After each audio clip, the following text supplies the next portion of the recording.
Hello everyone, my name is Prithviraj. I'm an assistant professor, Department of Sociology, teaching at Government First Grade College Nesargi, Bailangal Taluk, Belagavi district. So in this series, we are discussing about major contributions of the famous French sociologist Emile Durkheim to sociology. So we had divided the concepts of Emile Durkheim into two parts. One is his famous books, The Division of Labor in Society, and another work, that is Suicide. So in the previous video, we discussed regarding this division of labor in society. In division of labor of society, we discussed regarding social solidarity and its two types of mechanical solidarity and organic solidarity, and we discussed this with examples. I hope that was clear to you guys. So in today's class, we'll be discussing regarding is one of the major groundbreaking work, that is Suicide and its typology. So ನಿನ್ನೆಯ ವಿಡಿಯೋದಲ್ಲಿ ನಾವು Emily ಡರ್ಖೈಮ್ ಅವರ ಶ್ರಮ ವಿಭಜನೆ ಸಿದ್ಧಾಂತ ಕುರಿತು ನಾವು ನಿನ್ನೆ ಡಿಸ್ಕಸ್ ಮಾಡಿದೀವಿ. ಅದರಲ್ಲಿ ಸಾಮಾಜಿಕ ಐಕ್ಯಮತ್ಯ ಮತ್ತು ಸಾಮಾಜಿಕ ಐಕ್ಯಮತ್ಯ ಎರಡು ಪ್ರಕಾರಗಳಾಗಿರುವಂತಹ ಸಾವಯವ ಐಕ್ಯಮತ್ಯ ಮತ್ತು ಯಾಂತ್ರಿಕ ಐಕ್ಯಮತ್ಯ ಬಗ್ಗೆ ಉದಾಹರಣೆಗಳ ಜೊತೆಗೆ ನಾವು ಕಲ್ತಿದ್ದೀವಿ. ಸೊ ಇವತ್ತು ಅವರ ಮುಖ್ಯವಾಗಿರುವಂತಹ ಇನ್ನೊಂದು ಕೃತಿ ಇದೆ, ಅದು ಆತ್ಮಹತ್ಯೆಯ ಕುರಿತಾಗಿದೆ. ಸೊ ಇವತ್ತಿನ ಕ್ಲಾಸಲ್ಲಿ ನಾವು ಈ ಡಿವಿಷನ್ ಆಫ್ ಲೇಬರ್ನ ಟೀಕೆಗಳನ್ನ ಸ್ವಲ್ಪ ತಿಳ್ಕೊಂಡು ನಾವು ಆತ್ಮಹತ್ಯೆಯ ಸಿದ್ಧಾಂತದ ಕಡೆಗೆ ನಮ್ಮ ಗಮನವನ್ನ ಕೊಡೋಣ. ಸೊ ಸಮಾಜದಲ್ಲಿ ಶ್ರಮ ವಿಭಜನೆ ಯಾಕಾದ್ರೂ ಬೇಕಾಗಿತ್ತು ಅಂತ ಪ್ರಶ್ನೆ ಬಂದಾಗ ಡರ್ಖೈಮ್ ಅವರ ಉತ್ತರ, ಸಮಾಜದ ಗಾತ್ರ ಹೆಚ್ಚಾದಂತೆ, ಅಂದ್ರೆ ಸರಳತೆಯಿಂದ ಸಂಕೀರ್ಣತೆ ಕಡೆಗೆ ಹೋಗ್ತಾ ಇದ್ದಂತೆ, ಅಥವಾ ಅದರಲ್ಲಿರುವಂತಹ ಭೌತಿಕ ಸಾಂದ್ರತೆ ಅಂದ್ರೆ ಜನಸಾಂದ್ರತೆ ಹೆಚ್ಚಾದಂತೆ ಜನರು ಅವಲಂಬನೆ ಆಗೋದು ಜಾಸ್ತಿ ಆಗತ್ತೆ. ಸೊ ಅದಕ್ಕೆ ಶ್ರಮ ವಿಭಜನೆ ಬೇಕಾಗಿದೆ ಅಂತ ಹೇಳಿ ಡರ್ಖೈಮ್ ಅವರು ಹೇಳ್ತಾರೆ ಅಲ್ವಾ.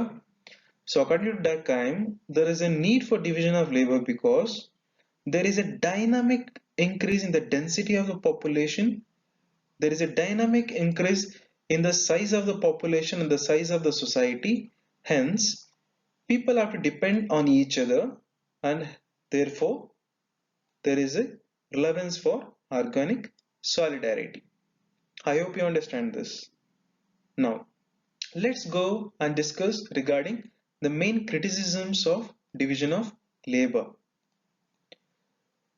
So ನಿಮಗೆ ಲಾಸ್ಟ್ ಕ್ಲಾಸ್ ಅಲ್ಲಿ ಹೇಳಿದ್ದೆ, ಲೇಬರ್ ಅಥವಾ ಶ್ರಮಿಕ ಅಂತ ಪದ ಕೇಳಿಸಿದಾಗ ನಮಗೆ ತಲೆಯಲ್ಲಿ ಬರುವಂತ ಮೊಟ್ಟ ಮೊದಲ ವ್ಯಕ್ತಿ ಯಾರು? Karl marks. ಯಾಕೆ? ಬಿಕಾಸ್ ಅವರ ಕೃತಿ ಕಮ್ಯುನಿಸ್ಟ್ ಮ್ಯಾನಿಫೆಸ್ಟೋ ಅನ್ನೋ ಒಂದು ಪುಸ್ತಕದಲ್ಲಿ ಈ ಬಂಡವಾಳಶಾಹಿ ಸಮಾಜಗಳು ಅಥವಾ ನಾವು ಆಧುನಿಕ ಸಮಾಜಗಳು ಅಂತ ಏನ್ ಕರಿತೀವಿ, ಆ ಸಮಾಜಗಳಲ್ಲಿ ಶ್ರಮ ವಿಭಜನೆ ಇದೆ. ಆ ಶ್ರಮ ವಿಭಜನೆಯಲ್ಲಿ ಎರಡು ರೀತಿಯಾದಂತಹ ವರ್ಗಗಳು ಶುರುವಾಗಿದೆ. ಓಕೆ, ಅಂದ್ರೆ ಲೇಬರ್ ಕ್ಲಾಸ್, ಇನ್ನೊಂದು ಕ್ಯಾಪಿಟಲಿಸ್ಟ್ ಕ್ಲಾಸ್. ಈ ಲೇಬರ್ ಕ್ಲಾಸ್ ಅನ್ನ ಆತ ಪ್ರಾಲಿಟೇರಿಯಟ್ಸ್ ಅಂತ ಕರೀತಾನೆ ಅಥವಾ ಶ್ರಮಿಕ ವರ್ಗದವರು ಅಂತ ಕರೀತಾನೆ. ಈ ಕ್ಯಾಪಿಟಲಿಸ್ಟ್ ಅವ್ರನ್ನ ಅಥವಾ ಬೂರ್ಜ್ವಾರು ಅಂತ ಕರೀತಾನೆ ಅಥವಾ ಕ್ಯಾಪಿಟಲಿಸ್ಟ್ ಅಥವಾ ಬಂಡವಾಳಶಾಹಿಗಳು ಅಂತ ಕರೀತಾನೆ. ಈ ಶ್ರಮ ವಿಭಜನೆಯಿಂದ ಏನಾಗ್ತಾ ಇದೆ, ಬಂಡವಾಳಶಾಹಿಗಳು ಈ ಶ್ರಮಿಕ ವರ್ಗದವರ ಮೇಲೆ ದಬ್ಬಾಳಿಕೆಯನ್ನ ನಡೆಸ್ತಾ ಇದ್ದಾರೆ. ಈ ಆಧುನಿಕ ಸಮಾಜದ ಶ್ರಮ ವಿಭಜನೆಯಿಂದ ಬಂಡವಾಳಶಾಹಿಗಳು ಶ್ರಮಿಕ ವರ್ಗದವರನ್ನ ಶೋಷಣೆ ಮಾಡ್ತಾ ಇದ್ದಾರೆ. ಈ ದಬ್ಬಾಳಿಕೆ ಮತ್ತು ಶೋಷಣೆಯಿಂದ ಈ ಲೇಬರ್ ಕ್ಲಾಸ್ ಅಥವಾ ಶ್ರಮಿಕ ವರ್ಗದವರು ಯಾರಿದ್ದಾರೆ ಅವರಲ್ಲಿ ಸ್ವಂತಿಕೆಯನ್ನ ಕಳ್ಕೊಂಡು ಅವರ ಪರಕೀಯ ಮನೋಭಾವನೆ ಶುರುವಾಗಿದೆ. ಅದನ್ನ ಏಲಿಯನೇಷನ್ ಅಂತ ಕರಿತೀವಿ. ಓಕೆ, ಸೊ ಈ ಕಾನ್ಸೆಪ್ಟ್ ನಿಮ್ಗೆ ಕ್ಲಿಯರ್ ಆಗಿ ಅರ್ಥ ಆಗ್ಬೇಕಂದ್ರೆ ಇಲ್ಲಿ ರೈಟ್ ಸೈಡ್ ಅಲ್ಲಿ ಒಂದು ಇಮೇಜ್ ತೋರಿಸಿದೀವಲ್ಲ. ಓಕೆ, ಯಾರು ಇವರು ಅಂತ ಗೊತ್ತಾಗುತ್ತೆ ನಿಮ್ಗೆ? This is Charles Chaplin. Okay, ಅವರ ಫೇಮಸ್ ಮೂವಿ ಮಾಡರ್ನ್ ಟೈಮ್ಸ್ ಅಂತಿದೆ. ಓಕೆ, ಈ ಮಾಡರ್ನ್ ಟೈಮ್ಸ್ ಅನ್ನೋ ಫಿಲ್ಮ್ ಅಲ್ಲಿ ಚಾರ್ಲ್ಸ್ ಚಾಪ್ಲಿನ್ ಅವರು ಈ ಕ್ಯಾಪಿಟಲಿಸ್ಟ್ ಸೊಸೈಟಿಯಿಂದ ಮನುಷ್ಯ ಯಾವ ರೀತಿ ಮೆಕ್ಯಾನಿಕಲ್ ಆಗಿ ಕೆಲಸ ಮಾಡ್ತಾನೆ, ತನ್ನ ಸ್ವಂತಿಕೆಯನ್ನ ಕಳ್ಕೊಂತಾನೆ, ಮತ್ತೆ ಏಲಿಯನೇಷನ್ ಯಾವ ರೀತಿ ಆಗ್ತಾನೆ ಅನ್ನೋ ಒಂದು ಪರಿಕಲ್ಪನೆಯನ್ನ ಅದ್ಭುತವಾಗಿ ಅದನ್ನ ಚಿತ್ರಣ ಮಾಡಿದ್ದಾರೆ. ದಯವಿಟ್ಟು ಅದನ್ನ ನೋಡಿ. ಓಕೆ, ಸೊ ಕೊನೆ ಕ್ರಿಟಿಸಿಸಮ್ ನಾವಿಲ್ಲಿ ಚರ್ಚೆ ಮಾಡಬೇಕಾಗಿರೋದು ದ ಕಾನ್ಸೆಪ್ಟ್ ಆಫ್ ಅನಾಮಿ. ಏನಿದು ಅನಾಮಿ ಅಂತ ನಾವು ನೋಡಿದಾಗ, ಅನಾಮಿ ಅಂದ್ರೆ ನಾರ್ಮ್ಲೆಸ್ನೆಸ್. ಓಕೆ, ನಿಯಮರಹಿತ ಸಮಾಜವನ್ನ ಅನಾಮಿಕ್ ಸೊಸೈಟಿ ಅಂತ ಕರಿತೀವಿ. ಸೊ ಈ ಕಾನ್ಸೆಪ್ಟ್ ಅನ್ನ ಸ್ವಲ್ಪ ಕ್ಲಿಯರ್ ಆಗಿ ಅರ್ಥ ಮಾಡ್ಕೊಳ್ಳಿ, ಬಿಕಾಸ್ ನಾವು ನೆಕ್ಸ್ಟ್ ಡರ್ಕೈಮ್ ಅವರ ಆತ್ಮಹತ್ಯೆ ಸಿದ್ಧಾಂತದಲ್ಲೂ ಸಹ ಈ ಅನಾಮಿಕ್ ಸೂಯಿಸೈಡ್ ಅಥವಾ ನಿಯಮರಹಿತ ಸಮಾಜದಲ್ಲಿ ಯಾವ ರೀತಿ ಆತ್ಮಹತ್ಯೆ ಆಗೋದ್ರ ಬಗ್ಗೆ ಡಿಸ್ಕಸ್ ಮಾಡ್ತೀವಿ. ಈ ಅನಾಮಿ ಬಗ್ಗೆನೆ ಇನ್ನೊಬ್ಬ ಸಮಾಜಶಾಸ್ತ್ರಜ್ಞ ರಾಬರ್ಟ್ ಕಿಂಗ್ ಮರ್ಟನ್, RK ಮರ್ಟನ್ ಅವರು ಸಹ ಅದನ್ನ ಸಿದ್ಧಾಂತವನ್ನ ಬಳಸ್ತಾರೆ ಅದನ್ನ. ಓಕೆ, ಸೊ ನಿಯಮರಹಿತತೆಯಿಂದ ಏನಾಗ್ತಾ ಇದೆ, ಈ ಇಂಡಿವಿಜುವಲಿಸಂ ಶುರು ಆಗ್ತಾ ಇದೆ. ಓಕೆ, ಸೊ ಮೆಕ್ಯಾನಿಕಲ್ ಸಾಲಿಡಾರಿಟಿ ಅಥವಾ ಯಾಂತ್ರಿಕ ಐಕ್ಯಮತ್ಯ ಮತ್ತು ಸಾವಯವ ಐಕ್ಯಮತ್ಯ ಅಂತ ನಾವು ಎರಡು ಕಾನ್ಸೆಪ್ಟ್ ಬಗ್ಗೆ ನೆನ್ನೆ ಡಿಸ್ಕಸ್ ಮಾಡಿದ್ವಲ್ವಾ. ಸೊ ಈ ಮೆಕ್ಯಾನಿಕಲ್ ಐಕ್ಯಮತ್ಯ ಅಥವಾ ಯಾಂತ್ರಿಕ ಐಕ್ಯಮತ್ಯ ಏನಾಗ್ತಾ ಇದೆ, ಜನರೆಲ್ಲರೂ ಒಂದೇ ತರ ಇದ್ದಾರೆ, ಜನರಲ್ ನಂಬಿಕೆಗಳು ಒಂದೇ ರೀತಿಯಲ್ಲಿ ಇದೆ, ಅವರೆಲ್ಲರೂ ಒಂದೇ ತರನಾಗಿರುವುದರಿಂದ ಅಲ್ಲೊಂಥರ ಸಾಮೂಹಿಕ ಪ್ರಜ್ಞೆ ಇದೆ. ಓಕೆ, ಕಲೆಕ್ಟಿವ್ ಕಾನ್ಶಿಯಸ್ನೆಸ್ ಅಂತ ಕರೀತಾನೆ. ನಾವು ನಮ್ಮವರು ಎಂಬ ಭಾವನೆ ಇರುವಂತ ಒಂದು ಸಮಾಜ ಈ ಅಕ್ಷರ ಪೂರ್ವ ಸಮಾಜಗಳು ಅಥವಾ ಸರಳ ಸಮಾಜಗಳಲ್ಲಿ, ಎಲ್ಲಿ ಯಾಂತ್ರಿಕ ಐಕ್ಯಮತ್ಯ ಇದಲ್ವಾ ಆ ಸಮಾಜಗಳಲ್ಲಿ ಇತ್ತು. ಆದ್ರೆ when it comes to this organic solidarity ಅಥವಾ ಸಾವಯವ ಐಕ್ಯಮತ್ಯ ಇರುವಂತಹ ಸಮಾಜಗಳಂದ್ರೆ ಯಾವುದು, ಈ ಆಧುನಿಕ ಸಮಾಜಗಳು ಅಥವಾ ಬಂಡವಾಳಶಾಹಿ ಸಮಾಜಗಳು. ಓಕೆ, ಈ ಸಮಾಜಗಳಲ್ಲಿ ಈ ಸಾಮೂಹಿಕ ಪ್ರಜ್ಞೆ ಅಂತ ಏನಿದೆಯೋ ಅದು ಹೋಗಿ ಈಗ ವ್ಯಕ್ತಿಗತವಾಗಿರುವಂತಹ ಒಂದು ಚಿಂತನೆಗಳು ಮೂಡ್ತಾ ಇದೆ. ಸೊ ಇಲ್ಲಿ ಇಂಡಿವಿಜುವಲಿಸಂ ಅಂತ ಕರಿತಾನೆ. ಇಲ್ಲಿ ನಾವು ನಮ್ಮವರೆಂಬ ಭಾವನೆ ಇತ್ತು, ಇಲ್ಲ ಅವೆಲ್ಲ ಇಲ್ಲ, ನನ್ನದು, ನನ್ನ ಚಿಂತನೆ, ನನ್ನ ಸಿದ್ಧಾಂತ, ನನ್ನ ಸ್ವತಂತ್ರ, ಈ ರೀತಿ ಸಮಾಜದಿಂದ ಹೊರಗಡೆ ಹೋಗ್ತಾ ಇದ್ದಾರೆ ಅಂತ ಹೇಳ್ಬಿಟ್ಟು ಟೀಕೆ ಈ ಶ್ರಮ ವಿಭಜನೆಯ ಬಗ್ಗೆ ಇಂಪಾರ್ಟೆಂಟ್ ಆಗಿರುವಂತ ಒಂದು ಟೀಕೆ ಆಗಿರುತ್ತೆ. ಸೊ ಇಲ್ಲಿಗೆ ಎಮೈಲ್ ಡರ್ಕೈಮ್ ಅವರ ಶ್ರಮ ವಿಭಜನೆ ಸಿದ್ಧಾಂತ ಮತ್ತು ಆ ಶ್ರಮ ವಿಭಜನೆ ಸಿದ್ಧಾಂತದಲ್ಲಿರುವಂತಹ ಸಾಮಾಜಿಕ ಐಕ್ಯಮತ್ಯದ ಟೀಕೆಗಳ ಬಗ್ಗೆ ನಾವು ಇಲ್ಲಿ ಮಾತಾಡಿದ್ದೀವಿ. ಸೊ ಈಗ ಮುಂದಿನ ಸ್ಲೈಡ್ ಆತ್ಮಹತ್ಯೆ ಸಿದ್ಧಾಂತದ ಬಗ್ಗೆ ನಾವು ಈಗ ಚರ್ಚೆ ಮಾಡೋಣ. So one of the major groundbreaking work and an important theoretical contribution to sociology by Durkheim is his theory of suicide. Okay, the work Suicide, a Study in Sociology was published in the year 1897. So ಸಮಾಜದಲ್ಲಿ ಮಹಾನ್ ಕೊಡುಗೆ ಕೊಟ್ಟಿದ್ದಾರೆ ಡರ್ಕೈಮ್ ಅಂತ ನಾವೇನಾದ್ರೂ ಹೇಳೋದಾಗಿದ್ರೆ ಅದು ಅವರ ಆತ್ಮಹತ್ಯೆಯ ಕುರಿತಾದಂತ ಒಂದು ಸಿದ್ಧಾಂತ ಮತ್ತು ಅದರ ಪ್ರಕಾರಗಳಾಗಿರ್ತವೆ. ಈ ಸಮಾಜಶಾಸ್ತ್ರದಲ್ಲಿನ ಅಧ್ಯಯನದಲ್ಲಿ ವೈಜ್ಞಾನಿಕ ಸಂಶೋಧನೆಯ ಮೆಥಡ್ಸ್ ಅನ್ನ ಯೂಸ್ ಮಾಡಿ ಒಂದು ಅಧ್ಯಯನ ಮಾಡಿರುವಂತ ಪ್ರಪ್ರಥಮ ಒಂದು ವರ್ಕ್ ಇದೆ ಅಂದ್ರೂ ಸಹ ಅದು ಡರ್ಕೈಮ್ ಅವರ ಆತ್ಮಹತ್ಯೆಯ ಸಿದ್ಧಾಂತ ಅಥವಾ ಆತ್ಮಹತ್ಯೆಯ ಅಧ್ಯಯನವಾಗಿರುತ್ತೆ. ಇದು 1897ರಲ್ಲಿ ಡರ್ಕೈಮ್ ಅವರು ಬರೆದಿರುವಂತ ಒಂದು ಕೃತಿಯಾಗಿರುತ್ತೆ. So then what is suicide? So ಈ ಸೂಯಿಸೈಡ್ ನ ಎಟಿಮಾಲಜಿಯನ್ನು ತಗೊಂಡ್ರೆ, ಎಟಿಮಾಲಜಿ ಅಂದ್ರೆ ಒಂದು ಪದದ ಯಾವ ರೀತಿ ಬಂದಿದೆ ಅನ್ನೋದ್ರ ಬಗ್ಗೆ ನಾವು ಮಾತಾಡೋದು. ಇವಾಗ ಸೋಶಿಯಾಲಜಿ ಅದೇ ಎಟಿಮಾಲಜಿ ಅಂದ್ರೆ ಸೋಶಿಯಸ್ ಒಂದು ಪದ, ಲಾಜಿ ಒಂದು ಪದ ಅಂತ ನೋಡ್ತೀವಲ್ಲ, ಅದೇ ರೀತಿಯಲ್ಲಿ ಈಗ ನಾವು ಸೂಯಿಸೈಡ್ ಅನ್ನೋ ಪದವನ್ನ ನೋಡಿದಾಗ ಈ ಸೂಯಿಸೈಡ್ ಅನ್ನೋ ಪದ ಎರಡು ಭಾಗಗಳಾಗಿ ನಾವು ತಗೊಂಡ್ರೆ, ಸೂಯ್ SUI, ಸೂಯ್ ಅಂದ್ರೆ ಸೆಲ್ಫ್, ಸ್ವಂತ, ಓಕೆ, ತಾನಾಗಿಯೇ, ತನ್ನಕ್ಕೆ ತಾನು, ಓಕೆ. ಸೈಡ್ ಅಂದ್ರೆ ಡೆತ್, ಓಕೆ. ಆತ್ಮಹತ್ಯೆ ಅಂದ್ರೆ ವ್ಯಕ್ತಿಯೋರ್ವನು ತಾನಾಗಿಯೇ ತನ್ನ ಜೀವನವನ್ನ ಅಂತ್ಯಗೊಳಿಸಿಕೊಳ್ಳುವುದನ್ನ ಆತ್ಮಹತ್ಯೆ ಅಂತ ಕರಿತೀವಿ ಅಂತ ನಮ್ಗೆ ಎಲ್ರಿಗೂ ಗೊತ್ತಿರೋದೆ. Okay, so in words of Emile Durkheim, the term suicide is applied to all cases of death resulting directly or indirectly from a positive or negative act of the victim himself which he knows will produce this result. Okay, then why did I give this definition here? Because now say for example, a person is sitting on his balcony, okay, accidentally he slips and falls to the ground and dies. Can this be called a suicide? No. Why? Because the victim should know that he knows the result. If he jumps himself from the balcony, then it is suicide. If he accidentally slips and falls down, that is not suicide but an accident. Okay, ಒಬ್ಬ ವ್ಯಕ್ತಿ balcony ಮೇಲೆ ನಿಂತು ಕೆಳಗಡೆ ನೋಡ್ತಾ ಇದ್ದಾನೆ, accident ಆಗಿ ಜಾರಿ ಕೆಳಗಡೆ ಬಿದ್ದು ಸತ್ತಿದ್ದಾನೆ ಅಂದ್ರೆ ಅದು ಆತ್ಮಹತ್ಯೆ ಅಲ್ಲ. ಓಕೆ, ನಾನು ಮೇಲೆಯಿಂದ ಕೆಳಗಡೆ ಜಂಪ್ ಮಾಡ್ತೀನಿ ಅಂತ ಗೊತ್ತಿದ್ದು ಅಲ್ಲಿಂದ ಜಿಗಿತಾನೆ ಅಲ್ಲ, ಸೊ ಆ ಕ್ರಿಯೆ ಏನಿದೆ ಅದನ್ನ ಆತ್ಮಹತ್ಯೆ ಅಂತ ಕರಿತೀವಿ ಅಂತ ಡರ್ಕೈಮ್ ಅವರು ಹೇಳ್ತಾ ಇದ್ದಾರೆ. ಓಕೆ, ಹಂಗಾದ್ರೆ ಆತ್ಮಹತ್ಯೆ ಕುರಿತಾದಂತ ಅಧ್ಯಯನ ಇವರೊಬ್ಬರೇ ಮಾಡಿದಾರ? ಇದಕ್ಕಿಂತ ಮುಂಚೆ ಯಾರು ಮಾಡೇ ಇಲ್ವಾ ಅಂತ ಹೇಳಿದಾಗ no. Even during the early 19th and early 18th century, statisticians ಅಂದ್ರೆ ಸಂಖ್ಯಾಶಾಸ್ತ್ರಜ್ಞರು who collected and analyse demographic data, ಈ ಜನಸಂಖ್ಯೆ ಶಾಸ್ತ್ರ ಅಂತ ಕರಿತೀವಲ್ಲ, ಜನಸಂಖ್ಯಾ ಸಂಬಂಧಪಟ್ಟಂತೆ ಮಾಹಿತಿಯನ್ನ ಅಥವಾ ದತ್ತಾಂಶವನ್ನ ಕಲೆಕ್ಟ್ ಮಾಡ್ತಾ ಇರುವಂತ ಈ ಸಂಖ್ಯಾಶಾಸ್ತ್ರಜ್ಞರು ಸಹ ಆತ್ಮಹತ್ಯೆದ ಕುರಿತಾದಂತ ಒಂದು ರಿಪೋರ್ಟ್ಗಳನ್ನ ಕೊಡ್ತಾ ಇದ್ರು. Okay, even the police used the crime statistics and were amazed at the occurring of suicide. ಈ ಸಂಖ್ಯಾಶಾಸ್ತ್ರಜ್ಞರು ಮತ್ತು ಪೊಲೀಸವರು ಮಾಡ್ತಾ ಇದ್ದ ಕ್ರೈಮ್ ಸ್ಟಾಟಿಸ್ಟಿಕ್ಸ್ ಅಲ್ಲಿ ಅವ್ರು ಅಮೇಜ್ ಆಗ್ತಾ ಇದ್ರು, ಯಾಕೆ ಈ ಆತ್ಮಹತ್ಯೆಗಳು ನಡೀತಾ ಇದೆ.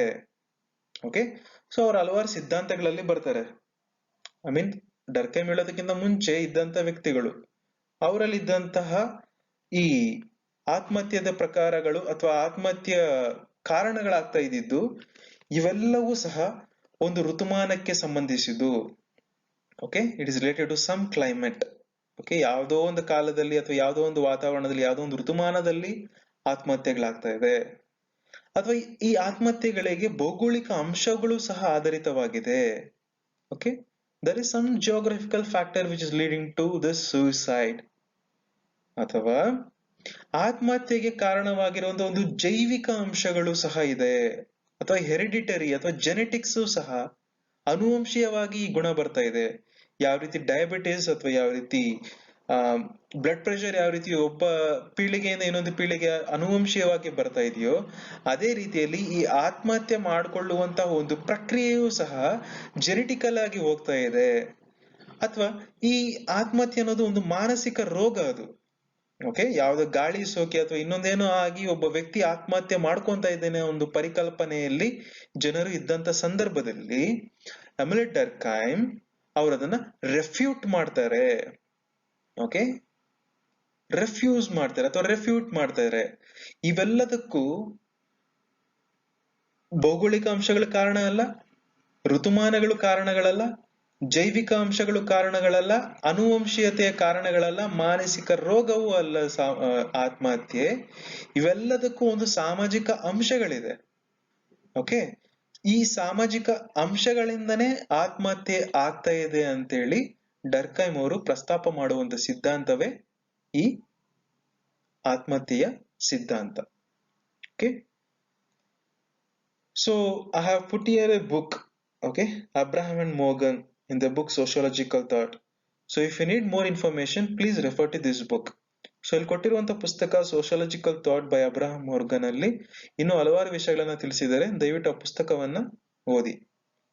ಓಕೆ, ಸೊ ಒಂದು ನಮ್ಗೆ ಗೊತ್ತಾಯ್ತು ಯಾಕೆ ಡರ್ಕೈಮ್ ಅವರು ಇದನ್ನ ರೆಫ್ಯೂಸ್ ಮಾಡ್ತಾ ಇದ್ದಾರೆ ಅಂತ. ಒಂದು ಅನುವಂಶೀಯವಾಗಿರುವಂತ ರೋಗವಲ್ಲ ಇದು, ನಮ್ಮ ಮಾನಸಿಕಕ್ಕೆ ಸಂಬಂಧಪಟ್ಟಿರುವಂತ ರೋಗ ಅಲ್ಲ, ಅಥವಾ ಜೈವಿಕ ಅಂಶಕ್ಕೆ ಅಥವಾ ಭೌಗೋಳಿಕ ಅಂಶಕ್ಕೆ ಅಥವಾ ಋತುಮಾನಕ್ಕೆ ಸಂಬಂಧಿಸಿರುವಂತಹ ಕ್ರಿಯೆ ಅಲ್ಲ ಇದು ಆತ್ಮಹತ್ಯೆ, ಇದಕ್ಕೆ ಸಾಮಾಜಿಕ ಅಂಶಗಳು ಇದೆ ಅಂತ ಹೇಳ್ಬಿಟ್ಟು ಡರ್ಕೈಮ್ ಪ್ರೂವ್ ಮಾಡ್ಬೇಕಾಗಿತ್ತು. ಓಕೆ, ಇದ್ರ ಜೊತೆಯಲ್ಲಿ ಆತನಿಗೆ ಇನ್ನೊಂದು ಉದ್ದೇಶ ಇತ್ತು, ಈ ಆತ್ಮಹತ್ಯೆ ಸಿದ್ಧಾಂತದ ಬಗ್ಗೆ ಅಧ್ಯಯನ ಮಾಡೋದಕ್ಕೆ. ಅದು ಎಂಪೆರಿಕಲ್ ಎವಿಡೆನ್ಸ್ ಬೇಕಾಗಿತ್ತು ಆತನಿಗೆ. ಓಕೆ, ಸೊ ವಿಜ್ಞಾನಗಳಲ್ಲಿ ಒಂದು ಫಿಸಿಕ್ಸ್ ಅಲ್ಲಾಗಿರ್ಲಿ, ಕೆಮಿಸ್ಟ್ರಿ ಅಲ್ಲಾಗಿರ್ಲಿ, ಅಥವಾ ಬಯಾಲಜಿಯಲ್ಲಿ ಆಗಿರ್ಲಿ, ಯಾವ ರೀತಿ ಒಂದು ಎಂಪೆರಿಕಲ್ ಎವಿಡೆನ್ಸ್ ಅನ್ನ ಇಟ್ಕೊಂಡು ಅವರು ತಮ್ಮ ಸಿದ್ಧಾಂತಗಳನ್ನ ರೂಪಣೆ ಮಾಡ್ತಾ ಇದ್ರು, ಸಮಾಜಶಾಸ್ತ್ರದಲ್ಲೂ ಸಹ ಎಂಪೆರಿಕಲ್ ಎವಿಡೆನ್ಸ್ ಅಥವಾ ಎಂಪೆರಿಕಲ್ ಸ್ಟಡಿಯನ್ನ ಇಟ್ಕೊಂಡು ಸಾಮಾಜಿಕ ಅಧ್ಯಯನ ಅಥವಾ ಸಾಮಾಜಿಕ ಸಂಶೋಧನೆಯನ್ನ ಕೈಗೊಳ್ಳಬಹುದು ಅಂತ ಒಂದು ಉದ್ದೇಶವನ್ನ ಇಟ್ಕೊಂಡು ಡರ್ಕೈಮ್ ಅವರು ಈ ಸಿದ್ಧಾಂತವನ್ನ ತಯಾರಿಸ್ತಾರೆ. Okay, so why should we study suicide in a sociological way? The answer is Durkheim wanted to get rid of all these arguments. Okay, I showed in the previous slide that there was geographical factors of suicide, there was psychological factor for suicide, there was a climatical factor for suicide. So he had to refuse all this and prove that the social forces were the real cause of suicide, not this so-called other theories which were deviating from the truth and moving us to wrong direction. So ಈ ಆತ್ಮಹತ್ಯೆ ಎಂಬುದು ಒಂದು ವ್ಯಕ್ತಿಗತವಾದ ಕ್ರಿಯೆ ಆಗಿರ್ಲಿಲ್ಲ. Okay, ಇಲ್ಲಿ diagram ನೋಡಿ, ಇದು ವ್ಯಕ್ತಿಗತವಾಗಿರುವಂತ ಕ್ರಿಯೆ ಅಲ್ಲ, ಆದ್ರೆ ಇದೊಂದು ಸಾಮಾಜಿಕ ವಿದ್ಯಮಾನವಾಗಿದೆ. It is a social phenomenon. Okay, it is a social phenomenon, not an individual phenomenon ಅಂತ ಪ್ರೂವ್ ಮಾಡಬೇಕಾಗಿತ್ತು ಡರ್ಕೈಮ್ ಅವರು.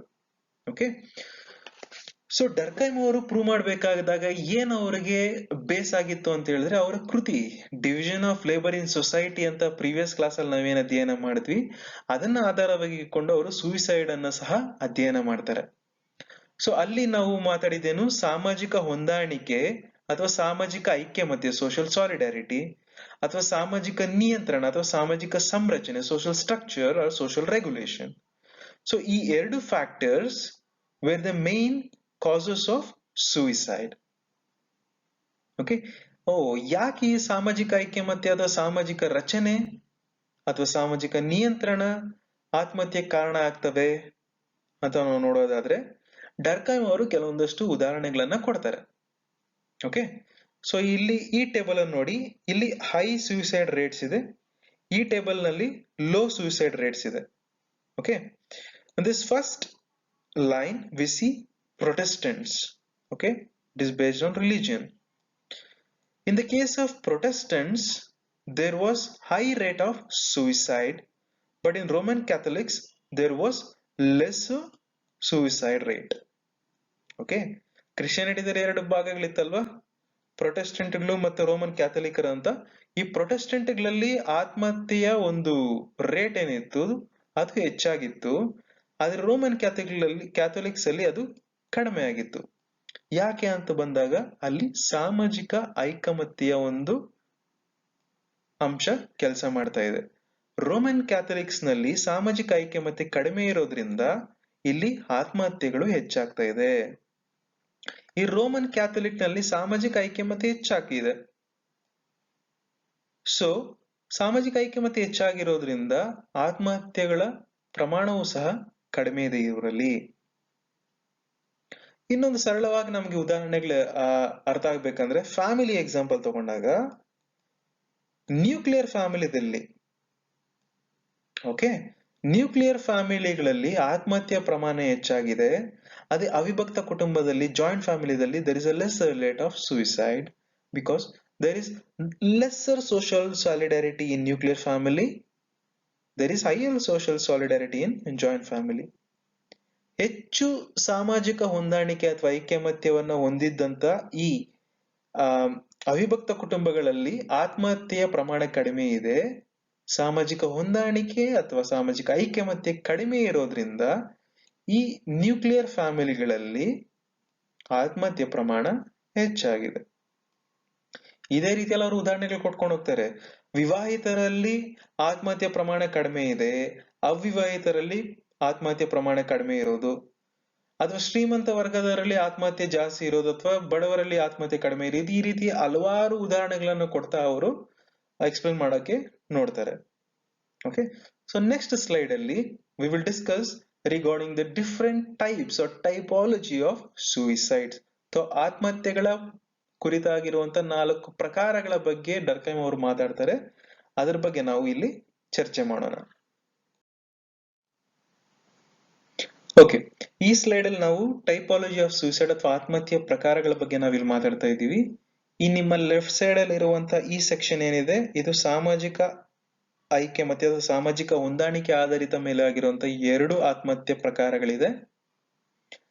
ಸಾಮಾಜಿಕ ನಿಯಂತ್ರಣ ಅಥವಾ ಸಾಮಾಜಿಕ ಸಂರಚನೆಯ ಮೇಲೆ ಆಧಾರಿತವಾಗಿರುವಂತ 2 ರೀತಿಯಾದಂತ ಆತ್ಮಹತ್ಯೆಗಳನ್ನ ನಾವಿಲ್ಲಿ ಗಮನಿಸ್ತಾ ಇದ್ದೀವಿ. ಓಕೆ, ನಾವು ಫಸ್ಟ್ನೇದಾಗಿ ನಾವು ಇಲ್ಲಿ ಸಾಮಾಜಿಕ ಐಕ್ಯಮತ್ಯ ಮೇಲೆ ಆಧಾರಿತವಾಗಿರುವಂತಹ 2 ಪ್ರಕಾರಗಳಾಗಿರುವಂತಹ ಆತ್ಮಹತ್ಯೆಗಳ ಬಗ್ಗೆ ನಾವಿಲ್ಲಿ ಮಾತಾಡೋಣ. ಓಕೆ, ಮೊದಲನೇದಾಗಿ ಈಗೋಯಿಸ್ಟಿಕ್ ಸೂಯಿಸೈಡ್ ಅಥವಾ ಸ್ವ ಹಿತನಿಷ್ಠ ಆತ್ಮಹತ್ಯೆ. ಓಕೆ, ನಾವು ಜನರಲ್ ನಾವು ಕನ್ಫ್ಯೂಸ್ ಆಗ್ತೀವಿ. ಈಗೋ ಅಂದ್ರೆ ಸ್ವಾರ್ಥ. ಓಕೆ, ತನ್ನ ಸ್ವಾರ್ಥಕ್ಕಾಗಿ ಅಥವಾ ತನ್ನ ಸ್ವಾರ್ಥಕ್ಕೆ ಏನೋ ಗಳಿಸಕ್ಕಾಗದೆ ತನ್ನ ಸತ್ತಿದ್ದಾನೆ ಅನ್ನೋದನ್ನ, ಇದು ತಪ್ಪು ಕಲ್ಪನೆ. ಸೊ ಡರ್ಕೈಮ್ ಅವರು ಆ ಸ್ವಾರ್ಥದ ಬಗ್ಗೆ ಅವರು ಹೇಳ್ತಾ ಇಲ್ಲ. It is a technical term wherein the social cohesion or social solidarity is weakening and hence the person commits suicide. Okay, ಸಮಾಜದ ಜೊತೆ ಹೊಂದಾಣಿಕೆ ಕಡಿಮೆ ಇದ್ದಂತ ಸಂದರ್ಭದಲ್ಲಿ ಸಮಾಜದಿಂದ ದೂರ ಉಳಿದಿದ್ದಾನೆ ಅನ್ನೋ ವ್ಯಕ್ತಿ, ಸಮಾಜದಿಂದ ನನಗೇನು ಆಗ್ತಾ ಇಲ್ಲ ಅಥವಾ ಸಮಾಜದಿಂದ ನನಗೇನು ಲಾಭ ಆಗ್ತಾ ಇಲ್ಲ, ನನಗೆ ಯಾರು ಇಲ್ಲ ಅಂತ ಅನ್ಕೊಂಡಿರುವಂತ ಪರಿಸ್ಥಿತಿಗಳಲ್ಲಿ ಒಬ್ಬ ವ್ಯಕ್ತಿ ಆತ್ಮಹತ್ಯೆ ಮಾಡಿಕೊಂಡಾಗ ಅದನ್ನ ಸ್ವಹಿತನಿಷ್ಠ ಅಥವಾ ಈಗೋಯಿಸ್ಟಿಕ್ ಸೂಯಿಸೈಡ್ ಅಂತ ಕರಿತೀವಿ. ಕ್ಲಿಯರಾ? ನಾವು ಅದರ ಡೆಡ್ ಆಪೋಸಿಟ್ ಆಗಿರುವಂತದ್ದು ಆಲ್ಟ್ರೂಯಿಸ್ಟಿಕ್ ಸೂಯಿಸೈಡ್. ಸೊ ಇಲ್ಲಿ ಪ್ಲಸ್ ಅಂಡ್ ಮೈನಸ್ ಗಮನಿಸ್ತಾ ಇದ್ದೀರಲ್ಲ, ಸೊ ಇದನ್ನ ನೆನಪಿಕೊಳ್ಳಿ. ಈ ಕಾನ್ಸೆಪ್ಟ್ ನಿಮ್ಗೆ ಕ್ಲಿಯರ್ ಆಗಿ ಅರ್ಥ ಆಗತ್ತೆ. ಎಲ್ಲಿ ಸಾಮಾಜಿಕ ಐಕ್ಯಮತ್ಯ ಕಡಿಮೆ ಇರುತ್ತೋ, ಓಕೆ, ಎಲ್ಲಿ ಸಾಮಾಜಿಕ ಐಕ್ಯಮತ್ಯ ಕಡಿಮೆ ಇರುತ್ತೋ ಅದು ಸ್ವಹಿತನಿಷ್ಠ or egoistic suicide. Where social solidarity is less, there is egoistic suicide. ಇದರ ಆಪೋಸಿಟ್ ಆಗಿ when social solidarity is high, that also leads to a type of suicide. Okay, so ಇಲ್ಲಿ ನಾವು ಅದ್ರ ಬಗ್ಗೆ ಮಾತಾಡೋದು ಆಲ್ಟ್ರೂಯಿಸ್ಟಿಕ್. ಸೊ ಇದು what is altruism or who is an altruistic person ಅಂತ ನಾವಿಲ್ಲಿ ತಿಳ್ಕೊಳ್ಳೋಣ. ಓಕೆ, ನಾವು ಫಾರ್ ಎಕ್ಸಾಂಪಲ್, ಓಕೆ, ಇದನ್ನ ಉದಾಹರಣೆಗಳ ಜೊತೆ ನಾವು ಮಾತಾಡೋಣ. ಸಿಯಾಚಿನ್ ಗ್ಲೇಷಿಯರ್ ಅಲ್ಲಿ ಯುದ್ಧ ಮಾಡ್ತಾ ಇರುವಂತ ನಮ್ಮ ಸೈನಿಕರು. ಓಕೆ, ಈ ಕಡೆಯಿಂದ ಚೀನಾ ಅವರು ಅಟ್ಯಾಕ್ ಮಾಡ್ತಾ ಇದ್ದಾರೆ, ನಮ್ಮ ಭಾರತೀಯ ಸೋಲ್ಜರ್ ಇಲ್ಲಿ ನಿಂತಿದ್ದಾನೆ. ಓಕೆ, ಸೊ ಈತ ಓಡಿ ಹಿಂದೆ ವಾಪಸ್ ಬರ್ತಾನ ಅಥವಾ ತನ್ನ ಪ್ರಾಣವನ್ನ ಬಲಿ ಕೊಟ್ಟಾದ್ರೂ ನಮ್ಮ ಜನರನ್ನ ಕಾಪಾಡ್ಬೇಕಂತ ಯೋಚನೆ ಮಾಡ್ತಾನ? ರೈಟ್, ದ ಸೆಕೆಂಡ್ ಆಪ್ಷನ್ ಎಲ್ಲ ತಗೊಳ್ಳೋದು, ಹಿಂದೆ ಓಡಬಾರ್ದೆ ತನ್ನ ಪ್ರಾಣವನ್ನ ಬಲಿ ಕೊಟ್ಟು ಜನರನ್ನ ರಕ್ಷಣೆ ಮಾಡೋದಕ್ಕೋಸ್ಕರ ಮಾಡ್ತಾ ಇದ್ದೇನೆ. ಸೊ ಸಾಮಾಜಿಕ ಹೊಂದಾಣಿಕೆ, ನಾವು ನಮ್ಮವರ ಭಾವನೆ ತುಂಬಾ ಇದೆ ಇಲ್ಲಿ ಸೈನಿಕನಿಗೆ. ಸೊ ಗೊತ್ತಿದ್ದು ತನ್ನ ಪ್ರಾಣವನ್ನ ಬಲಿ ಕೊಡ್ತಾ ಇದ್ದಾನೆ, ಅದಕ್ಕೆ ಅದನ್ನ ಪರಹಿತನಿಷ್ಠ ಆತ್ಮಹತ್ಯೆ ಅಂತ ಕರಿತೀವಿ. Okay, when a person is highly in social cohesion or when there is an increase in social solidarity, people sacrifice their life so that the other people may live. Okay, ಇದಕ್ಕೆ ಇನ್ನೊಂದು ಉದಾಹರಣೆ ಕೊಡಬೇಕಾದ್ರೆ, ಜಾಪನೀಸ್ ಸಮಾಜದಲ್ಲಿ ನಾವು ರೋನಿನ್ಸ್ ಅಂತ ಕೇಳಿರ್ತೀವಿ. Okay, ರೋನಿನ್ಸ್ ಅಂದ್ರೆ ಒಂದು ರೀತಿಯಲ್ಲಿ ಸೋಲ್ಜರ್ಸ್. ಓಕೆ, ಸೊ ಈ ರೋನಿನ್ಸ್ ಅಲ್ಲಿ ಏನಾಗ್ತಾ ಇದ್ರು, ಹರಕಿರಿ ಅನ್ನೋ ಪದ್ಧತಿ ಇದೆ.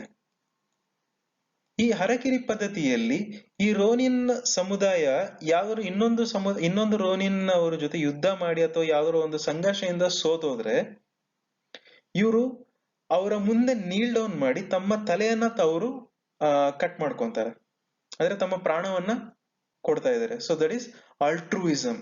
ಸೊ ಸಾಮಾಜಿಕ ಐಕ್ಯಮತ್ಯ ಹೆಚ್ಚಾದಂತ ಸಂದರ್ಭದಲ್ಲೂ ಸಹ ಆತ್ಮಹತ್ಯೆಗಳು ಶುರು ಆಗತ್ತೆ. ಓಕೆ, ನೆಗೆಟಿವ್ ಆಗಿ ಎಕ್ಸಾಂಪಲ್ ಕೊಡ್ಬೇಕಂದ್ರೆ ನಿಮ್ಗೆ ಸೂಯಿಸೈಡ್ ಬಾಂಬರ್ಸ್ ಸಹ ಇದಕ್ ಬರ್ತಾರೆ. ಅಂದ್ರೆ ಅದು ಸಾಮಾಜಿಕ ಐಕ್ಯಮತ್ಯ ಸಮಾಜವನ್ನು ಮುರಿತಾ ಇದಾರೆ, ಅದ್ ನಿಜಾನೇ.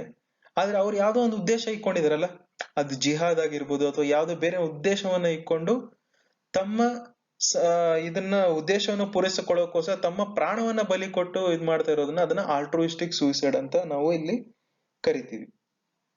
ಓಕೆ, ಸೊ ನಾವಿಲ್ಲಿ ಗಮನ ಇಟ್ಕೋಬೇಕಾಗಿರೋದೇನು, ಡರ್ಕೈಮ್ ಅವರು ಹೇಳ್ತಾ ಇರೋದು ತೀರಾ ಕಡಿಮೆ ಸೋಷಿಯಲ್ ಸಾಲಿಡಾರಿಟಿನೂ ಇರ್ಬೋದು ಅಥವಾ ತೀರಾ ಸಮಾಜದ ಜೊತೆ ಹೊಂದಾಣಿಕೆಯನ್ನು ಇರಬಾರದು. So there shouldn't be a minimal or a minute social cohesion or a maximum social cohesion. Okay, ತೀರಾ ಕಡಿಮೆ ಸಾಮಾಜಿಕ ಹೊಂದಾಣಿಕೆ ಇದ್ರೂ ಆತ್ಮಹತ್ಯೆ ಕಾರಣ ಆಗತ್ತೆ, ಜಾಸ್ತಿ ಸಾಮಾಜಿಕ ಹೊಂದಾಣಿಕೆ ಇದ್ರೂ ಆತ್ಮಹತ್ಯೆ ಹೊಂದಿರತ್ತೆ. ಸೊ ಅದಕ್ಕೆ ಅವರು optimum level of social solidarity is needed so that the society can function normally. So ಇದು ಕ್ಲಿಯರ್ ಆಯ್ತು ಅನ್ಸುತ್ತೆ. ಸೊ ಈಗ ಇನ್ನ 2 ಪ್ರಕಾರಗಳಾಗಿರುವಂತಹ ಆತ್ಮಹತ್ಯೆಗಳ ಬಗ್ಗೆ ನಾವಿಲ್ಲಿ ಮಾತಾಡುವಾಗ, ಈ ಆತ್ಮಹತ್ಯೆಗಳು ಡಿಪೆಂಡ್ ಆಗಿರೋ ಸೋಷಿಯಲ್ ರೆಗ್ಯುಲೇಷನ್ ಮೇಲೆ, ಸಾಮಾಜಿಕ ನಿಯಂತ್ರಣದ ಮೇಲೆ ಅವಲಂಬನೆ ಆಗಿರುವಂತಹ 2 ಪ್ರಕಾರಗಳು. ಒಂದು ಅನಾಮಿಕ್ ಸೂಸೈಡ್, ಇನ್ನೊಂದು ಫೆಟಲಿಸ್ಟಿಕ್ ಸೂಸೈಡ್. ಮತ್ತೆ ಪಿಕ್ಚರ್ ಅನ್ನ ಗಮನಿಸಿ. ಓಕೆ, ಎಲ್ಲಿ ಸಾಮಾಜಿಕ ನಿಯಂತ್ರಣ ಹೆಚ್ಚಾಗಿರುತ್ತೋ ಓಕೆ ಅಲ್ಲಿ ಫೆಟಲಿಸ್ಟಿಕ್ ಸೂಸೈಡ್ಗೆ ದಾರಿ ಮಾಡಿಕೊಡತ್ತೆ. ಎಲ್ಲಿ ಸಾಮಾಜಿಕ ನಿಯಂತ್ರಣ ಕಡಿಮೆ ಇರುತ್ತೋ ಅದನ್ನ ಅನಾಮಿಕ್ ಸೂಸೈಡ್ ಅಥವಾ ನಿಯಮ ರಾಹಿತ್ಯದ ಅಥವಾ ಅನಾಮಿ ಆತ್ಮಹತ್ಯೆ ಅಂತ ಕರಿತೀವಿ. ಈಗ ಕೆಲವೊಂದು ಉದಾಹರಣೆಗಳನ್ನ ನೋಡೋಣ. ಓಕೆ, ನಾವು ಫಾರ್ ಎಕ್ಸಾಂಪಲ್ ಒಬ್ಬ ಮಹಿಳೆ, ಓಕೆ, ಆಕೆ ಹಾಸ್ಪಿಟಲ್ಗೆ ಹೋಗಿರ್ತಾರೆ. ಸೊ ಡಾಕ್ಟರ್ ಡಯಾಗ್ನೋಸ್ ಮಾಡಿ ಆಕೆಗೆ ಹೇಳ್ತಾನೆ, ಇಲ್ಲಪ್ಪ ನಿಮ್ಗೆ ಸ್ಟೇಜ್ 4 ಕ್ಯಾನ್ಸರ್ ಇದೆ, ನಿಮ್ಗೆ ಟ್ರೀಟ್ ಮಾಡಕ್ಕೆ ಆಗಲ್ಲ ಅಂತ ಹೇಳಿದಾಗ, ಸೊ ಈಕೆ ಏನ್ ಮಾಡ್ತಾರೆ, ಆಯ್ತು ಓಕೆ, ನಾನು ಈಗ ನನ್ನ ಫ್ಯಾಮಿಲಿಗೆ ಹೇಳಿದೆ, ನನ್ನ ಮಕ್ಕಳಾಗಿರ್ಲಿ ಅಥವಾ ನನ್ನ ಹಸ್ಬೆಂಡ್ ಆಗಿರ್ಲಿ ಅಥವಾ ನನ್ನ ತಂದೆ ತಾಯಿಗಾಗಿರ್ಲಿ ಮನಸ್ಸು ಬೇಜಾರಾಗತ್ತೆ, ಅವ್ರಿಗೆ ತುಂಬಾ ನೋವು ಮಾಡೋದು ಬೇಡ, ಅಥವಾ ಹಣವನ್ನೆಲ್ಲ ಖರ್ಚು ಮಾಡಿ ನನ್ನ ಟ್ರೀಟ್ಮೆಂಟ್ಗೆ ಕೊಡ್ತಾರೆ, ನಾಳೆ ದಿನ ಮಕ್ಕಳ ಶಿಕ್ಷಣ ಅಥವಾ ಅವ್ರ ಭವಿಷ್ಯಕ್ಕೆ ಹಾಳಾಗತ್ತೆ ಅಂತ ಆಕೆ ತನ್ನ ಪ್ರಾಣವನ್ನ ಆತ್ಮಹತ್ಯೆ ಮಾಡ್ಕೊಂತಾರೆ. So this is an example for altruistic suicide, ಪರಹಿತ ನಿಷ್ಠ. ಈಕೆ ಸತ್ತ ನಂತರ ಆಕೆಯ ಮಗ, ಓಕೆ, ಆ ಮಗ ಬೇಜಾರ್ನಲ್ಲಿ, ಫುಲ್ ಡಿಪ್ರೆಷನ್ ಅಲ್ಲಿ ಕುಡಿತಾ ಇರ್ತಾನೆ. ಸೊ ಈ ಕನ್ಸಂಪ್ಷನ್ ಮಾಡಿರುವಂತ ಆಲ್ಕೋಹಾಲ್ ಅಲ್ಲೇ ಡ್ರೈವ್ ಮಾಡ್ಕೊಂಡು ಹೋಗ್ತಾ ಇರ್ತಾನೆ, ಡ್ರಿಂಕ್ ಅಂಡ್ ಡ್ರೈವ್ ಮಾಡ್ತಾ ಇರ್ತಾನೆ. ಆನ್ ದ ವೇ ಯಾವ್ದೋ ಒಂದು ಸ್ಕೂಲ್ ಮಕ್ಳ ಮೇಲೆ ಕಾರ್ ಹಚ್ಕೊಂಡು ಹೋಗಿರ್ತಾನೆ. ಓಕೆ, ಸೊ ಪೊಲೀಸ್ ಅರೆಸ್ಟ್ ಮಾಡ್ತಾರೆ, ಇವನ ಪ್ರಿಸನ್ ಅಲ್ಲಿ ಹಾಕಿರ್ತಾರೆ. ಸೊ ಪ್ರಿಸನ್ ಅಲ್ಲಿ ರೂಲ್ಸ್ ಜಾಸ್ತಿ ಇರುತ್ತೆ, ತುಂಬಾ ಸ್ಟ್ರಿಕ್ಟ್ ಆಗಿರತ್ತೆ. ಅವ್ರ ತಂಗಿನ ಮಾತಾಡಕ್ಕಾಗಲ್ಲ, ಅಪ್ಪ ನೋಡಕ್ಕಾಗಲ್ಲ ಅಥವಾ ರಿಲೇಟಿವ್ಸ್ ನೋಡಕ್ಕಾಗಲ್ಲ, ತನಗಿಷ್ಟ ಬೇಕಾಗಿರುವಂತ ಆಹಾರ ಇಲ್ಲಿರಲ್ಲ. ಸೊ ಬರೀ ಪ್ರಿಸನ್ ಸೆಲ್ ಅಲ್ಲೇ ಅಥವಾ ಜೈಲಲ್ಲೇ ತಾನು ಕೂಡಿಕೊಂಡಿರೋದ್ರಿಂದ ಆತ ಏನ್ ಮಾಡ್ತಾನೆ, ತನ್ನ ಪ್ರಾಣವನ್ನ ಮತ್ತೆ ಅಗೇನ್ ಆತ್ಮಹತ್ಯೆ ಮಾಡ್ಕೊಂತಾನೆ. So this is fatalistic suicide. Okay, ಅರ್ಥ ಆಯ್ತಲ್ವಾ? Fatalistic suicide is a case when there is an increase in social regulation and if the person cannot cope up with that regulation, he takes away his life and commits suicide. Now anomic suicide ಅಂದ್ರೆ ಸಾಮಾಜಿಕ ನಿಯಂತ್ರಣ ತೀರಾ ಕಡಿಮೆ ಇದ್ದಂತ ಸಂದರ್ಭಗಳಲ್ಲಿ ಆಗುವಂತಹ ಆತ್ಮಹತ್ಯೆ. Okay, for example Jallian Vala Bagh ನೆನಪಿದೆ ಅಲ್ವಾ ಎಲ್ರಿಗೂ? ಸೊ ಜಲಿಯನ್ ವಾಲಾ ಬಾಗ್ ಸಂದರ್ಭದಲ್ಲಿ ಒಂದೇ ಒಂದು ದಾರಿ ಇರತ್ತೆ, ಇಲ್ಲಿ ಜಲಿಯನ್ ವಾಲಾ ಬಾಗ್ ಇಂದ ಹೊರಗಡೆ ಹೋಗ್ಬೇಕಾಗಿರೋಂತ ಇದ್ರಲ್ಲಿ, ಬಟ್ ಇಲ್ಲಿ ಬ್ರಿಟಿಷ್ ಅಧಿಕಾರಿಗಳು ನಿಂತು ಜನರಲ್ಲೆಲ್ಲ ಶೂಟ್ ಮಾಡ್ತಾ ಇದ್ದಾರೆ. ಇವ್ರ ತಪ್ಸ್ಕೊಳ್ಳೋದಕ್ಕೋಸ್ಕರ ಓಕೆ ಅಲ್ಲಿದ್ದಂತ ಬಾವಿಯಲ್ಲಿ ಹೆಣ್ಣು ಮಕ್ಕಳು ಅಥವಾ ತಮ್ಮ ಮಕ್ಕಳನ್ನ ಇಟ್ಕೊಂಡು ಪ್ರಾಣ ಹೆಂಗಾದ್ರೂ ಕಾಪಾಡ್ಕೋಬೇಕು ಈ ಬಾವಿಯಲ್ಲಿ ಜಂಪ್ ಮಾಡ್ತಾರೆ. ಬಟ್ ಇದರಿಂದ ಹಲವಾರು ಜನ ಇಲ್ಲಿ ಜಂಪ್ ಮಾಡಿ ಆ ಪ್ರಾಣವನ್ನ ಕಳ್ಕೊಂತಾರೆ. ಇಲ್ಲಿ ಅಂದ್ರೆ ಈ ನಿಯಮ ರಹಿತ ಒಂದು ಸನ್ನಿವೇಶ ಈ ರೀತಿಯಾದಂತ ಆತ್ಮಹತ್ಯೆಗೆ ದಾರಿ ಮಾಡ್ಕೊಳತ್ತೆ. ಅಥವಾ ಇನ್ನೊಂದು ಎಕ್ಸಾಂಪಲ್ ಅಲ್ಲಿ ಸಿವಿಲ್ ವಾರ್ ನಡೆಯುತ್ತೆ, ಆಂತರಿಕ ಯುದ್ಧಗಳು ನಡೆದಾಗ, ಅಥವಾ ಬಾಂಗ್ಲಾದೇಶ್ ಲಿಬರೇಷನ್ ಮೂವ್ಮೆಂಟ್ ಟೈಮಲ್ಲೂ ಸಹ 1970s ಅಥವಾ 1975 ವರೆಗೂ ಲಿಬರೇಷನ್ ಮೂವ್ಮೆಂಟ್ ಇದೆಲ್ಲ, ಬಾಂಗ್ಲಾದೇಶನ ಪಾಕಿಸ್ತಾನದಿಂದ ಮುಕ್ತ ಮಾಡೋದಕ್ಕೋಸ್ಕರ ಆ ಸಂದರ್ಭದಲ್ಲಿ ಭಾರತ ದೇಶದ ಸೈನ್ಯ ಬಾಂಗ್ಲಾದೇಶ್ಗೆ ಸಪೋರ್ಟ್ ಮಾಡ್ತಾ ಇತ್ತು. ಓಕೆ. ಈ ಒಬ್ಬ ಅಲ್ಲಿದ್ದ ಬಾಂಗ್ಲಾದೇಶಲ್ಲಿರೋದಂತ ಒಬ್ಬ ಮೀನುಗಾರ ತನ್ನ ಬೋಟ್ ನಲ್ಲಿ ಭಾರತೀಯ ಸೇನೆ ಆರ್ಮಿ ಪೀಪಲ್ ಅನ್ನ ಬಾಂಗ್ಲಾದೇಶ ಒಳಗಡೆ ಕರ್ಕೊಂಡ್ ಬರ್ತಾ ಇದ್ದಂತೆ. ಈ ಮಾಹಿತಿ ಹೆಂಗೋ ಪಾಕಿಸ್ತಾನ್ ಸೇನೆಯವ್ರಿಗೆ ಗೊತ್ತಾಗಿದೆ. ಸೊ ಅವ್ರ ಏನ್ ಮಾಡ್ತಾರೆ, ಆತ ಬಂದಿದ ತಕ್ಷಣ, ಮನೆಗೆ ಬಂದಿದ ತಕ್ಷಣ ಆತನ ಮರಕ್ಕೆ ಕಟ್ಟಾಕಿ ತನ್ನ ಮಗಳನ್ನ ಮತ್ತು ಹೆಂಡತಿಯನ್ನ ಬಲಾತ್ಕಾರ ಮಾಡಿ ಕೆಡ್ಸಕ್ ಹೋಗ್ತಾ ಇದ್ದಾಗ ಇವರೆಲ್ಲರೂ ಏನ್ ಮಾಡ್ತಾರೆ, ಸಾಮೂಹಿಕವಾಗಿರುವಂತ ಒಂದು ಆತ್ಮಹತ್ಯೆಯನ್ನ ಮಾಡ್ಕೊಂತಾರೆ. ಓಕೆ. ಸೊ ನಿಯಮರಹಿತ ಸಮಾಜಗಳಲ್ಲಿ ಈ ರೀತಿಯಾದಂತ ಆತ್ಮಹತ್ಯೆಗಳು. ಓಕೆ, ನಾವ್ ಇನ್ನೊಂದ್ಸರಿ ಇದನ್ನ ರಿವೈಸ್ ಮಾಡೋಣ ಈಗ ಈ ಕಾನ್ಸೆಪ್ಟ್ ಅನ್ನ ಈ ಟೇಬಲ್ ನ ಮೂಲಕ. ಸೊ ಇದು ನೆನ್ಪಿಟ್ಕೋಬೇಕಂದ್ರೆ ಈ ರೀತಿ ಒಂದು ಟೇಬಲ್ ಅನ್ನ, ಐ ಮೀನ್ ಎಕ್ಸ್ ಆಕ್ಸಿಸ್ ಮತ್ತೆ ವೈ ಆಕ್ಸಿಸ್ ಇರುವಂತ ಗ್ರಾಫ್ ಹಾಕೊಳ್ಳಿ. ಈ ಎಕ್ಸ್ ಆಕ್ಸಿಸ್ ಅಲ್ಲಿ ಇರುವಂತ ಗ್ರಾಫ್ ಗ್ರೀನ್ ಕಲರ್ ಅಲ್ಲಿ ಇದೆ ಅಲ್ವಾ. ಸೊ ಈ ಗ್ರೀನ್ ಕಲರ್ ಅಲ್ಲಿ ಈ ಕಡೆ ಇರೋದು ಸ್ಟ್ರಾಂಗ್ ಟೈಸ್, ಅಂದ್ರೆ ಸಾಮಾಜಿಕ ಐಕ್ಯಮತ್ಯ ಹೆಚ್ಚಾದಾಗ ಒಂದು ರೀತಿಯಾದಂತಹ ಆತ್ಮಹತ್ಯೆ. ಅದು ಯಾವುದು? ಆಲ್ಟ್ರೂಯಿಸ್ಟಿಕ್, ಅಂದ್ರೆ ಪರಹಿತನಿಷ್ಠ. ಓಕೆ, ಬೇರೆಯವರಿಗೋಸ್ಕರ ತನ್ನ ಪ್ರಾಣವನ್ನ ತ್ಯಾಗ ಮಾಡಿದಂಥದ್ದು. ಚಂದ್ರಶೇಖರ್ ಆಜಾದ್ ಅಥವಾ ಹಲವಾರು ಸ್ವಾತಂತ್ರ್ಯ ಹೋರಾಟಗಾರರು ತಮ್ಮ ಪ್ರಾಣವನ್ನ ಅವರೇ ಬಲಿ ಕೊಟ್ಕೊಂಡ್ರಲ್ಲ. ಸೊ ದಟ್ ಈಸ್ ಸಾಮಾಜಿಕ ಐಕ್ಯಮತ್ಯ ಹೆಚ್ಚಾದಾಗ ಆತ್ಮಹತ್ಯೆಯ ಪ್ರಕರಣಗಳು.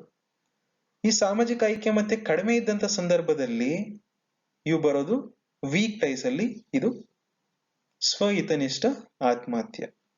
ಈ ವೈ ಆಕ್ಸಿಸ್ ಅಲ್ಲಿ ಬರುವಂತ ಲೈನ್ ಅನ್ನ ಗಮನಿಸಿದಾಗ ತೀರಾ ಹೆಚ್ಚಾಗಿ ರೂಲ್ಸ್ ಇದ್ದಾಗ, ಅಂದ್ರೆ ಜೈಲು ಅಥವಾ ಬೇರೆ ಇನ್ನೊಂದೇನೋ ಹಾಸ್ಟೆಲ್ ನಲ್ಲಿ ಅಥವಾ ಇನ್ನೊಂದು ಬೇರೆ ಸ್ಟ್ರಿಕ್ಟ್ ರೂಲ್ಸ್ ಅಥವಾ ಸ್ಟ್ರಿಕ್ಟ್ ರೆಗ್ಯುಲೇಷನ್ಸ್, ಸ್ವತಂತ್ರಕ್ಕೆ ಜಾಗನೇ ಇಲ್ಲ ಅನ್ನೋ ಸನ್ನಿವೇಶಗಳಲ್ಲಿ ಆಗುವಂತ ಆತ್ಮಹತ್ಯೆಗಳನ್ನ ನಾವು ಫೆಟಲಿಸ್ಟಿಕ್ ಸೂಸೈಡ್ ಅಂತ ಕರಿತೀವಿ. ಇದರ ಆಪೋಸಿಟ್ ಆಗಿ ಕಡಿಮೆ ರೂಲ್ಸ್ ಅಥವಾ ರೂಲ್ಸೇ ಇಲ್ಲ, ಯಾರ್ ಬೇಕಾದ್ರೂ ಅವ್ರ ಪಾಡಿಗೆ ಇದಾರೆ ಅಂತ ಸಂದರ್ಭಗಳಲ್ಲಿ, ಯುದ್ಧದ ಸಂದರ್ಭಗಳಲ್ಲಿ, ಓಕೆ, ಅದನ್ನ ಅನಾಮಿಕ್ ಸೂಸೈಡ್ ಅಥವಾ ನಿಯಮರಹಿತ ಆತ್ಮಹತ್ಯೆಗಳು ಅಂತ ಕರಿತೀವಿ. ಓಕೆ, ಐ ಹೋಪ್ ಇಲ್ಲಿವರೆಗೂ ಎಮಿಲಿ ಡರ್ಕೈಮ್ ಅವರ ಕಾನ್ಸೆಪ್ಟ್ ನಿಮ್ಗೆ ಅರ್ಥ ಆಗಿದೆ. ಸೊ ಈ ಸ್ಲೈಡ್ ಏನಿದೆ ನಮ್ಮ ರಿವಿಷನ್ ಮಾಡೋದಕ್ಕೆ ಒಂದು ಪಿಕ್ಚರ್ಸ್ ಮೂಲಕ ತೋರಿಸ್ತಾ ಇದೀನಿ ಅಷ್ಟೇ. ಓಕೆ, ಸೊ ಡರ್ಕೈಮ್ ಅವರ ಶ್ರಮ ವಿಭಜನೆ ಸಿದ್ಧಾಂತ ಅವರ ಪ್ರಪ್ರಥಮ ಪುಸ್ತಕ ಆಗಿರುತ್ತೆ. ಅದರಲ್ಲಿ ಸಾಮಾಜಿಕ ಐಕ್ಯಮತ್ಯ ಬಗ್ಗೆ ಮಾತಾಡುವಾಗ ಎರಡು ರೀತಿಯಾದಂತಹ ಐಕ್ಯಮತ್ಯ ಬಗ್ಗೆ ಮಾತಾಡ್ತಾರೆ. ಒಂದು ಮೆಕ್ಯಾನಿಕಲ್ ಸಾಲಿಡ್ಯಾರಿಟಿ, ಇನ್ನೊಂದು organic solidarity. It discusses about two types of solidarity, which is mechanical and organic solidarity. ಯಾಂತ್ರಿಕ ಐಕ್ಯಮತ್ಯ, ಈ ಪಿಕ್ಚರ್ ಅನ್ನ ನೆನಪಿಕೊಳ್ಳಿ. ಯಾಂತ್ರಿಕ ಐಕ್ಯಮತ್ಯ, ಓಕೆ, ಯಂತ್ರದ ಪಡಿ ಹಚ್ಚಿನಂತೆ ಜನರೆಲ್ಲರೂ ಒಂದೇ ತರದಲ್ಲಿದ್ರು.